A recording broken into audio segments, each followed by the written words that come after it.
Сәлем достар, менің каналыма қош келдіңіздер. Мен бүгін сіздерге әдемі сөйлеуге арналған жаттығумен бөлісетін боламын. Егер де менің видеом ұнаса, менің каналыма тіркеліп, лайк басуды ұмытпаңыздар. Достар, егер де сіздер тез арада өздеріңіздің дикцияларыңызды жақсартып, әдемі сөйлеуді үйренгілеріңіз келсе, менің телеграм каналыма тіркелсеңіздер болады. Телеграм каналға тіркелу ақылы түрде болады. Сіздер ол каналға тіркелу арқылы өздеріңізге қажетті дикцияға арналған жаттығуларды ала аласыздар. Каналға тіркелу үшін комментарияда қалдырылған номерге жазсаңыздар болады. Әдемі сөйлеу ол кез келген адамның арманы. Және де бұл арманға қол жеткізуге болады. Ең алдымен, жалпы мен сіздерге алдыңғы видеоларда айтқандай, өздеріңіздің дауыстарыңыздағы кемшілікті анықтау үшін сіздер дауыстарыңызды записке басып аласыздар.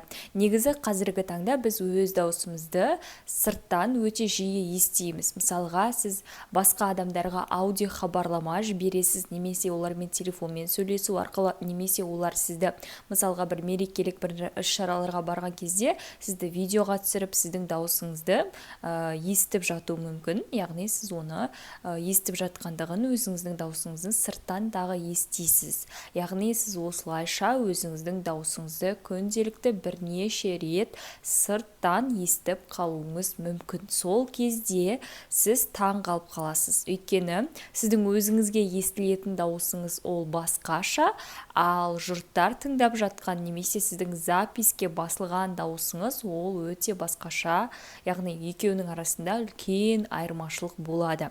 Бұл неліктен деп сіз ойланып қалуыңыз мүмкін. Себебі достар, жалпы ол дауыс сізге, өзіңіздің денеңізге естілген дауыс ол басқа болады. Өйткені сіз оны өз денеңіз арқылы шығарып жатырсыз. Және де сіздің денеңіздегі дауыстар ол тікелей құлағыңызға барып естіледі. Ал өзге адамдарға естілетін дауыс ол бізде жалпы дауыс дегеніміз ол қалқып жатқан ауа толқындары сияқты. Яғни тербелістері сияқты. Осы тербелістер бізде өзге адамдардың құлағына барып естіледі.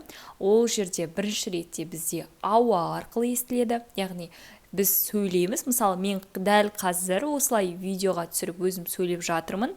Яғни менің дауысым мына тұрған наушникқа қарай ауамен, яғни жетіп осында естіліп жатыр. Яғни менің дауысым өзіме жалпы әдемі, өте керемет, ешқандай мінсіз шығып жатқанымен, ал сіздер менің дауысымдағы қателіктерді, кейбір сөздердің қате айтқанымды біліп, естіп отырсыздар.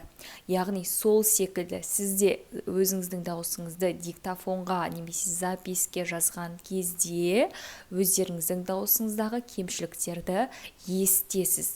Міне осы дауыс, яғни сіздің диктофонға жазылған дауысыңыз, ол барлық адамға естілетін сіздің құралыңыз болып табылады.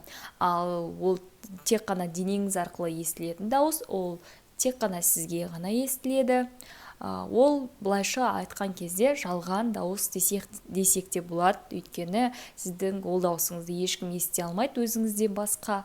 Ал сіз ауа арқылы сөйлеп шығарып жатқан дауысты барлық адамдар естеді. Достар, олай болса, мен сіздерге өздеріңіздің дауыстарыңызды жақсартуға арналған ең тиімді және ең қарапайым жаттығумен бөлісемін. Бұл жаттығу бізде Галя Гаммо деп аталады. Ең алдымен бұл жаттығуды орындау үшін сіздер тіке тұрасыздар, яғни тік тұрып, терең тыныс аласыздар, диафрагмаға ауаны жинап алып, оны шығару барысында менімен бірге осы Галя Гаммо сөзін қайталайсыздар. Олай болса, бірге жасап көрейік. Терең тыныс аламыз. Галя Гаммо. Галя Гаммо. Галя Гаммо. Галя Гаммо. Галя Гаммо. Галя Гаммо. Міне осылай достар 8 рет қайталасаңыздар болады. Егер де бос уақыттарыңыз болса, күніне осы жаттығуды 2 рет қайталап жасайсыздар. Яғни бір жасаған кезде 8 рет, екінші рет жасаған кезде тағы да 8 рет қайталайсыздар. Ең алдымен сіздер өздеріңіздің диктофонға дауыстарыңызды басып алыңыздар. Ал одан кейін осы жаттығуды бір апта немесе 10 күн көлемінде жасағаннан кейін екінші рет тағы да өзіңіздің осы бір алдыңғы жазған мәтініңізді қайталап диктофонға жазып алсаңыздар болады. Сонда сіздер айтарлықтай өзгешілікті байқайтын боласыздар. Достар, осымен бүгінгі видео аяқталды. Егер де менің видеом ұнаса, менің каналыма тіркеліп, лайк басуды ұмытпаңыздар. Келесі кездескенше аман сау болыңыздар.